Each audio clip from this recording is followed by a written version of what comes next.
So అధికారంలో రాగానే సంవత్సరం లోపే 2 లక్షల ఉద్యోగాలను భర్తీ చేస్తామని అదే నిరుద్యోగులను అడ్డం పెట్టుకొని అధికారంలోకి వచ్చినటువంటి కాంగ్రెస్ పార్టీ ఇప్పుడు నిరుద్యోగుల విషయంలోనే మొండి వైఖరి వ్యవహరిస్తుంది. అసలు నిరుద్యోగుల విషయంలో నోటిఫికేషన్ విషయంలో కావచ్చు, ఉద్యోగాలు కండక్ట్ చేసి అంటే ఎగ్జామ్స్ కండక్ట్ చేసిన విషయంలో కావచ్చు, ఇంకా కూడా వాళ్ళు ఇబ్బందులు పడుతున్నాము. ఈరోజు విద్యార్థి జేఏసీ నిరుద్యోగ తరపున ఒక మహా ధర్నాను ఇందిరా పార్క్ వద్ద కండక్ట్ చేశారు. మరి వాళ్ళ విషయంలో అడుగుదాం, వాళ్ళు మరి ఇందిరా పార్క్ వద్ద వచ్చి ధర్నా చేయడానికి గల రీజన్స్ ఏంటి, అసలు వాళ్ళు ఎదుర్కొంటున్న ఇబ్బందులు ఏంటి, వారి మాటల్లోనే అడిగి తెలుసుకుందాం. అసలు చెప్పమ్మా, అసలు ఇంతకు ముందు కూడా మీరు జూన్ 2కి ముందు ఆవిర్భావ దినోత్సవానికి అంటే ముందు మే 30th రోజు అనుకుంటా ఇదే ధర్నా చౌక్ వద్ద ఇదే నిరసన తెలిపారు. గవర్నమెంట్కి చెప్పాలనుకొని చాలా వరకు కూడా ఇక్కడ మీరు చెప్పుకున్నటువంటి సిచ్యువేషన్ అందరు మీడియా వాళ్ళతో, మళ్ళీ ఈ రోజు ఎందుకు కూర్చోవాల్సి వచ్చింది ఇక్కడ? ఆ రోజు అంతా చెప్పి రిక్వెస్ట్ చేసి చెప్పినా వాళ్ళకి సిగ్గు రాలేదు. నిజంగా వీళ్ళకి భర్తపూర్త కావాలేమో. అసలు లోకల్ ఎలక్షన్స్ ఉన్నాయని చెప్పేసి రైతు భరోసా తక్కువని వేసిర్రు. మరి ఆ ఇంట్లో ఉండే రైతు కుటుంబంలో ఉండే నిరుద్యోగులు ఉంటారు, వాళ్ళ పిల్లలు ఉంటారు, మరి వారికి ఏ నోటిఫికేషన్ వేసిరని ఏ భరోసా మీద నెక్స్ట్ ఎలక్షన్కి వీళ్ళు పోతున్నారు. మాకు నోటిఫికేషన్స్ ఇవ్వకుండా వీళ్ళు లోకల్ బాడీ ఎలక్షన్స్కి వెళ్తే మాత్రం ఖచ్చితంగా ఈ పార్టీని తుంగలో తొక్కేస్తాం, డౌటే లేదు. వీళ్ళైతే మా గ్రామాల్లో మేమే పోటీ చేస్తాం, మేమే పోటీ చేసి మేమే నిలబడి వీళ్ళని ఓడగొడతాం. ఓట్లు చీల్చే బాధ్యత అయితే మాది.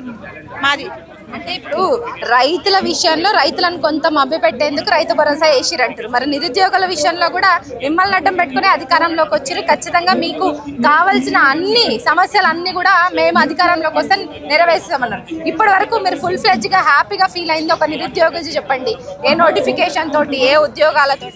దద్దమ్మ, అసలు వీళ్ళ దద్దమ్మలనాలా ఏమనాలో అర్థమైతే లేదు. రైతులను సంతోష పెట్టడం ఈజీ అయిపోయింది. రైతులను సంతోష పెట్టిరు. గ్రామాల్లో రైతులు మాత్రమే ఉండరు, ఆ రైతుకి పిల్లలు ఉంటారు, ఆ పిల్లలు నిరుద్యోగులు, అది గుర్తు పెట్టుకోండి.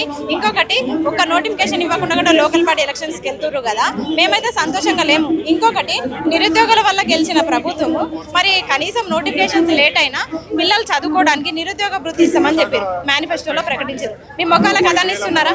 పోనీ అదాన్ని ఇస్తే సరే, ఈ రోజు రేపు ఎప్పుడో ఒకటి వస్తుంది, సరే ఆ భరోసాతోనే నా నమ్మకంతోనైనా చదువుకుంటారు. నిరుద్యోగ వృత్తి కూడా ఇవ్వకుండా మీరు ఏం చేస్తున్నారు? అసలు ఏం చేస్తున్నారు? అది నిరుద్యోగ వృత్తిని ఇవ్వాలి కదా. ఏ నమ్మకంతో నిరుద్యోగులు ఎన్ని రోజులు ఈ గోసలు పడాలి, ఎన్ని రోజులు బాధలు పడాలి? ఈ జాబ్ క్యాలెండర్ విషయంలో కూడా ఎవ్రీ ఇయర్ కంపల్సరీగా జాబ్ క్యాలెండర్ రిలీజ్ చేస్తాం, దాని ప్రకారం నోటిఫికేషన్స్ ఎగ్జామ్స్ కండక్ట్ చేస్తామన్నారు. ఆ విషయంలో వాళ్ళు చెప్పిన మాట మీద నిలబడ్డారా? ఎందుకంటే అక్టోబర్ 2024లో జాబ్ క్యాలెండర్ రిలీజ్ చేస్తామన్నారు. మొన్న ఆవిర్భావ దినోత్సవానికి కూడా చాలా వెయిట్ చేసిరు, ఆ హ్యాపీనెస్ మూమెంట్ లోనైనా ప్రకటిస్తారేమో అనేసి. మరి ఎందుకు ప్రకటించలేకపోతుంది గవర్నమెంట్? వాళ్ళ పొంద ప్రకటిస్తారు, నామమాత్రమైన జాబ్ క్యాలెండర్లు ప్రకటించారు. అది ఏదో తూతూ మంత్రంగా డేట్స్ ఇచ్చేసారు, తూతూ మంత్రం డేట్స్ ఇచ్చారు, కానీ అవి వాళ్ళు ఇంప్లిమెంట్ చేయట్లేదు. మేము అదే అడుగుతున్నాము, మీరు ఇచ్చిన జాబ్ క్యాలెండర్ ప్రకారమే కొన్ని డేట్స్ ఇచ్చారు, వాటికి ఆ డేట్స్ ప్రకారం నోటిఫికేషన్స్ ఎందుకు రిలీజ్ చేయట్లేదు? డిగ్రీ లెక్చరర్ నోటిఫికేషన్ వచ్చి 3 years అవుతుంది, మరి ఇప్పటి వరకు దాన్ని ఊసేలేదు. మరి అంటే ఆ స్థాయిలో మీకు అవగాహన లేదా? లేకపోతే మమ్మల్ని అడగండి, మేము చెప్తాం కదా. మా నిరుద్యోగులతో చర్చలు జరపండి, మేము చెప్తాం కదా. ఎంత చెప్పినా నిమ్మకు నీరెత్తు దున్నపోతు మీద వాన పడ్డట్టు మీరు ఇట్లే బిహేవ్ చేస్తున్నారు ఎందుకు? ఎన్నిసార్లు చెప్పాలి మీకు? నోటిఫికేషన్స్ లేకుండా మీరైతే ఎలక్షన్స్కి పోయే ప్రసక్తి లేదు. మేము నిరుద్యోగులం విస్మరిస్తున్నాం, దీన్ని ఖండిస్తున్నాం. అసలు స్థానిక ఎలక్షన్స్ కి వాళ్ళు వెళ్లే ముందు చెప్పిండ్రు నెక్స్ట్ మంత్ లో స్థానిక ఎలక్షన్స్ ని కండక్ట్ చేస్తారు. వాటిని ఎట్లా ఆపే ప్రయత్నం చేస్తారు? ఎట్లా అసలు ప్రభుత్వానికి తెలియజేసేలాగా మీ నుంచి అంటే లోకల్ బాడీ ఎలక్షన్స్ లో మీరు నిలబడదాం అనుకుంటున్నా నిరుద్యోగుల తరఫున ఏంటి? మేము ఎట్లా చేద్దాం అనుకుంటున్నామంటే, ఈ కాంగ్రెస్ పార్టీని అధికారం ఎక్కించడం కోసము అప్పుడు ఊరూరా తిరిగినాం, ప్రచారం చేసినాం. అట్లే ఇప్పుడు నోటిఫికేషన్స్ ఇవ్వట్లేదు అని చెప్పేసి ఇప్పుడు కూడా ఊరూరా తిరుగుతాము. మా గ్రామాల్లో మేమే పోటీ చేస్తాం. ఇదైతే ఈ ఎదురు దెబ్బ అయితే వాళ్ళకి తగ్గుతుంది. వాళ్ళు సకాలంలో ఇప్పుడు జాబ్ క్యాలెండర్ ప్రకారం నోటిఫికేషన్స్ ఇవ్వకుండా చేస్తే మాత్రం. అసలు మీరు ఈ ఇందిరా పార్క్ వద్ద ధర్నాను కండక్ట్ చేయడం మీ వెనకాల ప్రతిపక్ష నాయకులు ఉండి చేపిస్తున్నారు, మీ వెనకాల వేరే పార్టీలు ఉన్నాయని అంటున్నారు. నిజంగా పార్టీలు ఉన్నాయా? మీ అంతలో మీరు స్వతంత్రంగా వచ్చి ఇక్కడ చేస్తున్నారు నిరుద్యోగులు? నిజంగా బాధ కలుగుతూనే ఇక్కడి వరకు వస్తారు. అట్లా అనుకుంటున్న వాళ్ళకి మీరు చెప్పే సమాధానం ఏంటి? రాళ్లతో కొడతారు. ఈ వేదిక మీదకి వచ్చి మాట్లాడమని చెప్పండి.